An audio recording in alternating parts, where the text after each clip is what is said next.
I'm Jack Berryman, ACSM historian, and we're here this afternoon talking with Merle Foss as part of ACSM's Distinguished Leaders in Sports Medicine and Exercise Science video series. So, Merle, thank you. Happy to be here. It was so neat to run into you at that dinner the other night, and all my early research on the college, I kept seeing Merle Foss, Merle Foss, Merle Foss. I'd never met Merle Foss, so it was a pleasure to meet you. Yeah, my pleasure as well. And could you just start off a little bit about where you grew up and your interests and where you went to college, and Sure. then eventually how you got connected with American College of Sports Medicine? Yeah, happy to. My home state is North Dakota, proudly. And I grew up in a small town there, Enderlin. And I was advised by the state examiners not to go to college. That was a big favor, because my personality was such that kind of made me want to do that. So They made you mad right away, right? Exactly, yeah. So I went up to a small college in North Dakota, Jamestown College, four-year Christian liberal arts school. Had a lot of fun playing a variety of sports there. Met my wife there, a very important part of our whole connection educationally. What years were you there, Merle? We were there from 1954 to 1958. Okay. Graduated in 1958. Okay.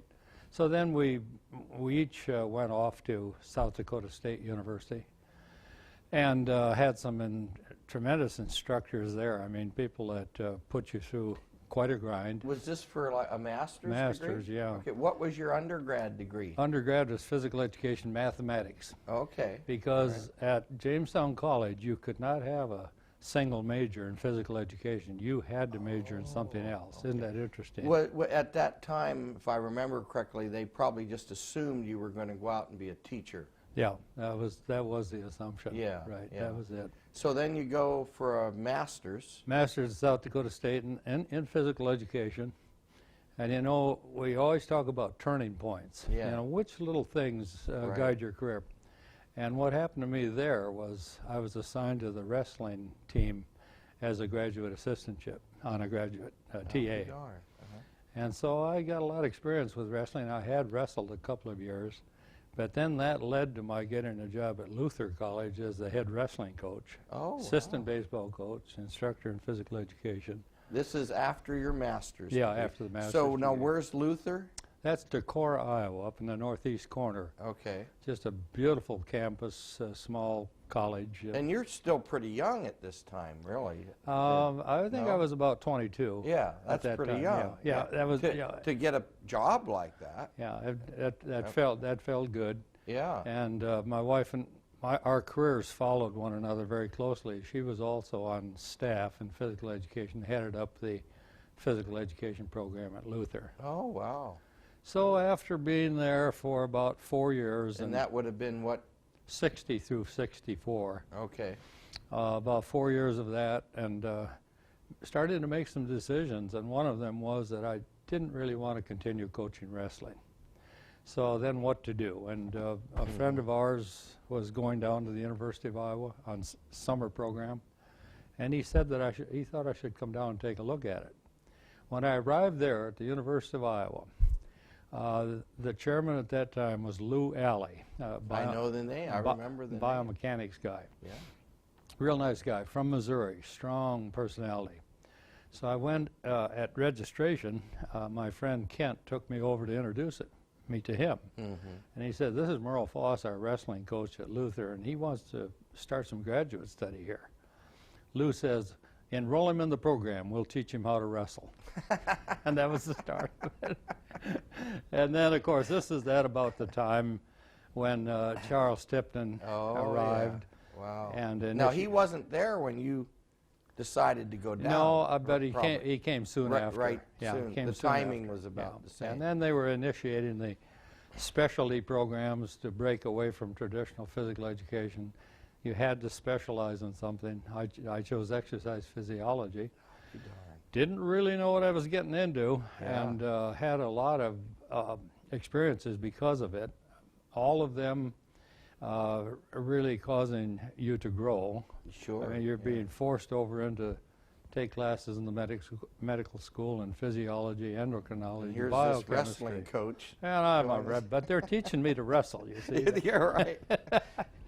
Was And, your wife doing? Did she keep going, or no, did she? at that time she was teaching, and Okay. at Iowa City High School, and after about 4 years roughly, with some summers, graduated and moved on to University of Michigan in Ann Arbor. Okay, so let me take you back quickly to Iowa. So Baldwin, Booth, Young, are you guys all there Yeah. at the same time? Yes, yeah, and we overlapped. So It's a there's wonder you all made it. well, it was It was a good group. Charles Tipton Yeah. schooled us to be the Young Turks. Yeah. He used yeah, that terminology. And Yeah.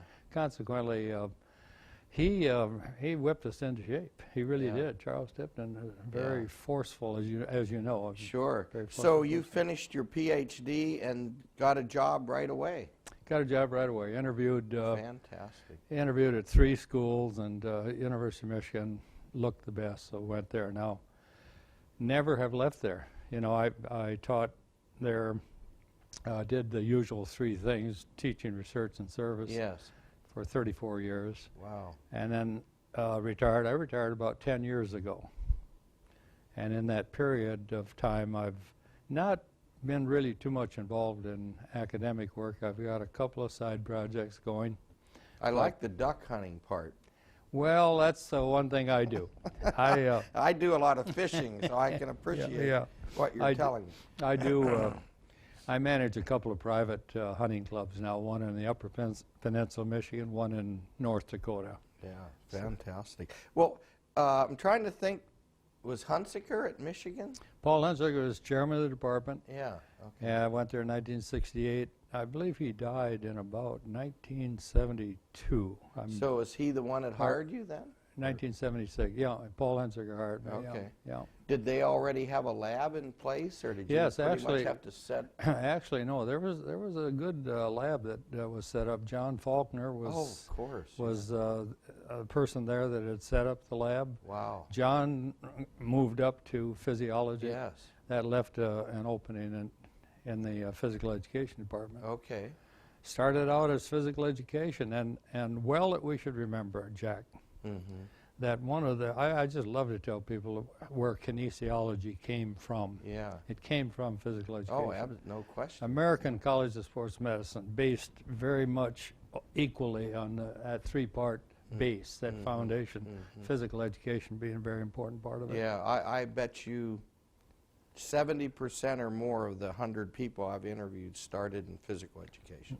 No question. That doesn't surprise me, really. Yeah, either. absolutely. Yeah.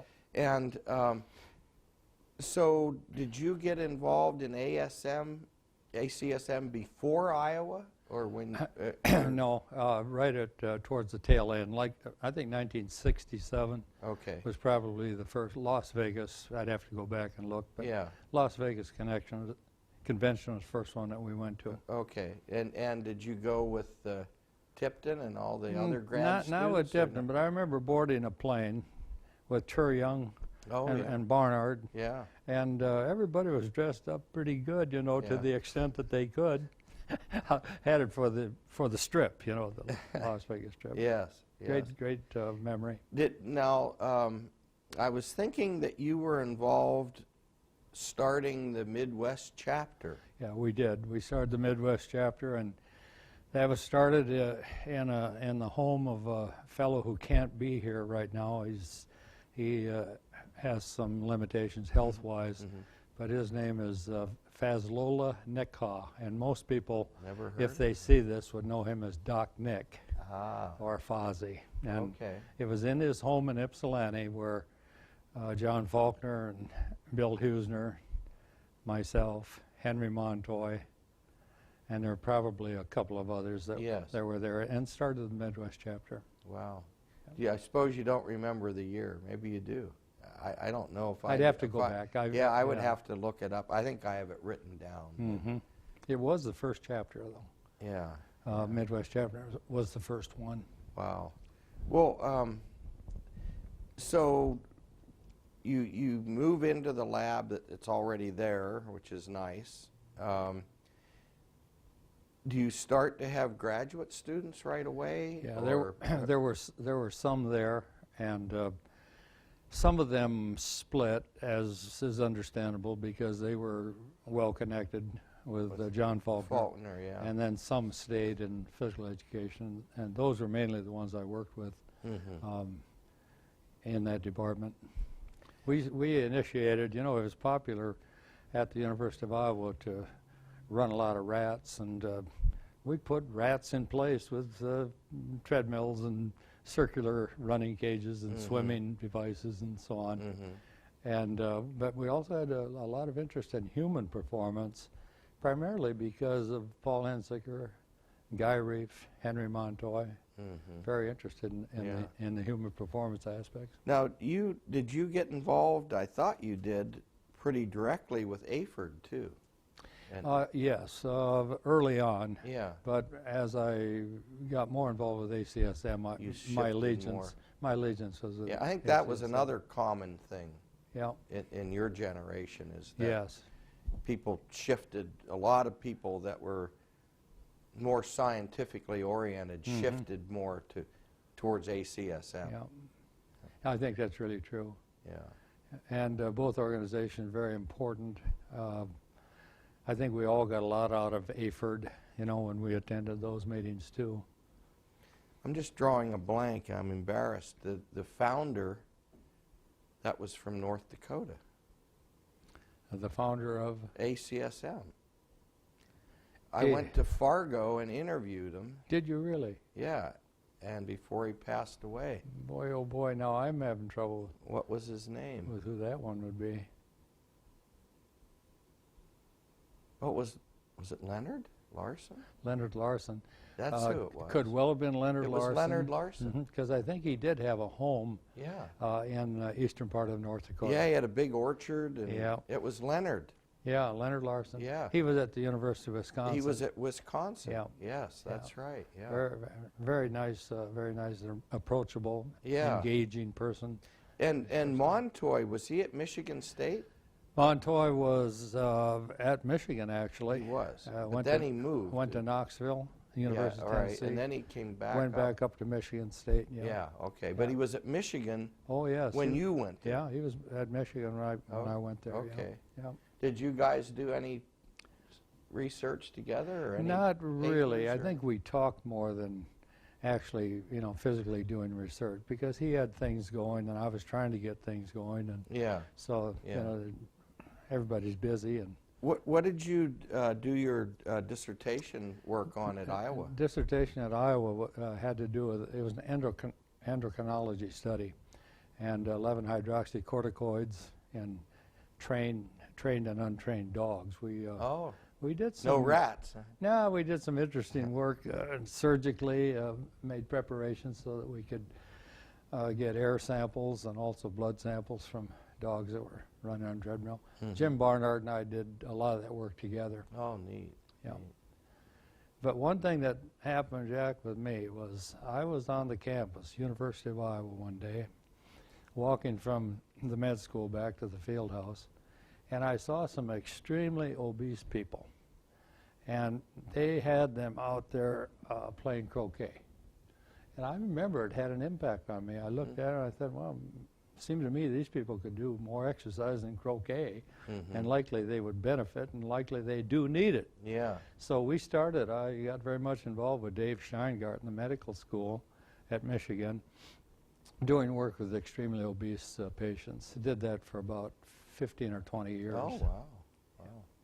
Very rewarding. And what kind of stuff did you do? Well, I was mainly it was a multidisciplinary program to impinge on them with a lot of disciplines. Hopefully all of that together would have a good impact, and it did. My main emphasis, of course, was exercise. And Yeah. we had, as a case in point, one person 520 pounds, Mary Matthews, down to 185, running beautifully. I'll never forget her flowing hair, running around a Wow. elevator track. This is way before TV shows like The Biggest Loser. Exactly right. She would have done very well in that. She would have won. Oh, I think she'd have won that, although it took a while to get, down to that weight. Now, did you guys publish a lot of stuff on this? Published some because you papers. had to have been pretty much ahead of the curve with this. Yeah, published, Dave Steingart and I, Dick Lampman, published papers on obesity. Yeah, yeah. It Did they work with it? Did you have a nutrition person too on in your group? Multidisciplinary. So there was a psychologist working, nutritionist, exercise. Dr. Steingart was really internal medicine, endocrinologist. Okay. But those were kind of the basic approaches that were used, and social work, occupational therapist. Okay, you had a good. So team. when we had a meeting, it was a pretty good team that we brought together. Yeah, that's fantastic. I'm going to go back to Mary Matthews. I don't know if I should use her name, but probably not. But well, we'll cross it out. But anyway, part of that experience of working with those people was the satisfaction of having them reduce so dramatically, and the dissatisfaction of having them regain their weight. Oh.